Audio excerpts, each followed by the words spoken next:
Assalamualaikum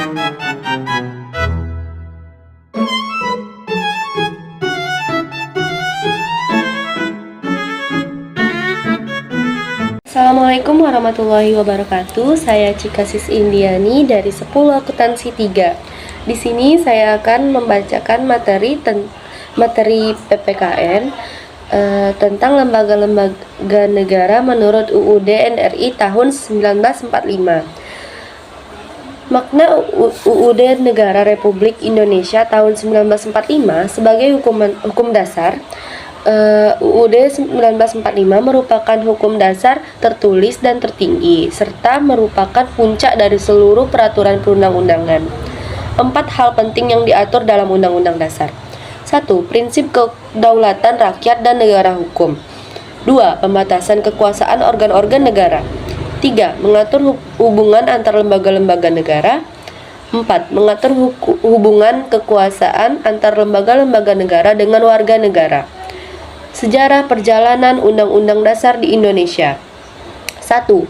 Undang-Undang Dasar 1945 berlaku 18 Agustus 1945 sampai 27 Desember 1949. 2. Konstitusi RI Serikat 1949 berlaku 27 Desember 1949 sampai 17 Agustus 1950. 3. UUD sementara 1950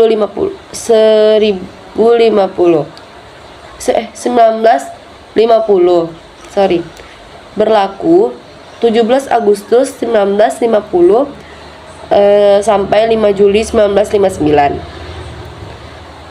4. UUD 1945 Dekret Presiden 5 Juli 1959 sampai tahun 1999. 5. UUD NRI tahun 1945 hasil perubahan 1999 sampai sekarang. Penetapan UUD NRI tahun 1945 hasil perubahan.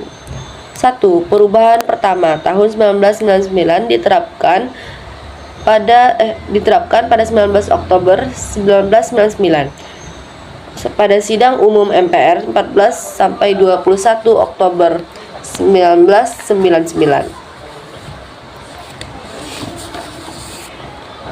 2. Perubahan kedua tahun 2000 ditetapkan 18 Agustus tahun 2000 pada sidang tahunan MPR 2000 tanggal 7 sampai 18 Agustus 2000. 3. Perubahan ketiga tahun 2001 ditetapkan 9 November 2001 pada sidang tahunan MPR 2001 tanggal 1 sampai 9 November 2001. 4. Perubahan keempat tahun 2002 ditetapkan 10 Agustus 2002 pada sidang tahunan MPR 2002 tanggal 1 sampai 11 Agustus 2002. Hasil perubahan UUD NRI tahun 1945. Sebelum perubahan: 1. Pembukaan. 2. Batang tubuh. 16 bab, 37 pasal, 49 ayat, 4 aturan. Peralihan. 2. Aturan tambahan. 3. Penjelasan. Sesudah perubahan: 1. Pembukaan. 2. Pasal-pasal, 21 bab, 73 pasal, 170 ayat, 3 pasal aturan peralihan, 2 pasal aturan tambahan. Next, lembaga-lembaga negara Republik Indonesia. A. Kekuasaan legislatif lembaga pembuat UU. 1. Majelis Permusyawaratan Rakyat MPR. Adapun wewenang MPR, yang pertama, mengubah dan menetapkan UUD NRI tahun 1945. Yang kedua, melantik presiden dan atau wakil presiden dalam masa jabatannya. Yang ketiga, memutuskan usul DPR untuk menghentikan presiden dan atau wakil presiden. Yang selanjutnya, melantik wakil presiden menjadi presiden apabila presiden mangkat, berhenti, diberhentikan atau tidak dapat melakukan kewajibannya dalam masa jabatan. Selanjutnya, memilih wakil presiden dari 2 calon yang diusulkan oleh presiden apabila terjadi kekosongan jabatan wakil presiden dalam masa jabatannya.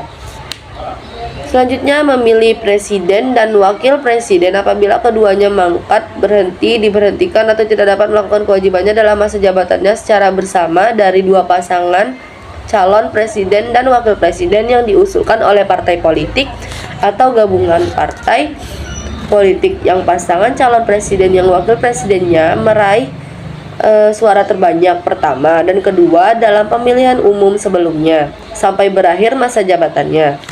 Selanjutnya, anggota MPR terdiri dari anggota DPR dan anggota DPRD. Yang terakhir, sesudah amandemen MPR menjadi lembaga tinggi negara sebelum amandemen sebagai lembaga tertinggi negara.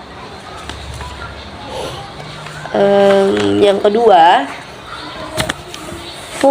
Dewan Perwakilan Rakyat (DPR). Fungsi DPR berdasarkan UU Nomor 17 Tahun 2014. Fungsi legislatif yaitu membentuk UU. Fungsi anggaran yaitu membahas dan memberikan persetujuan atau tidak memberikan persetujuan terhadap rancangan UU tentang APBN yang diajukan oleh Presiden. Fungsi pengawasan yaitu mengawasi pelaksanaan undang-undang dan APBN. Anggota DPR dipilih secara langsung melalui pemilu. Jumlah anggota DPR adalah 560 orang. Masa jabatan DPR 5 tahun berakhir bersamaan dengan anggota DPR baru mengucapkan sumpah atau gaji. 3. Dewan Perwakilan Daerah (DPD) dengan tugas sebagai berikut: mengajukan RUU kepada DPR, membahas RUU dan mengawasi pelaksanaan UU daerah, pembentukan dan pemekaran serta penggabungan daerah, pengelolaan sumber daya alam dan sumber daya ekonomi lainnya, serta perimbangan keuangan pusat dan daerah.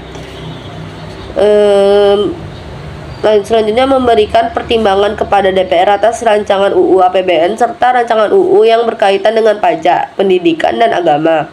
Lalu, DPD merupakan lembaga sebagai perwakilan atau utusan dari daerah.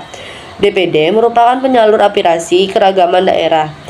Yang terakhir, anggota DPD dipilih 4 orang dari setiap provinsi melalui pemilu. Sekian dari saya, Cikasis Indiani. Mohon maaf bila ada kata yang salah. Assalamualaikum warahmatullahi wabarakatuh.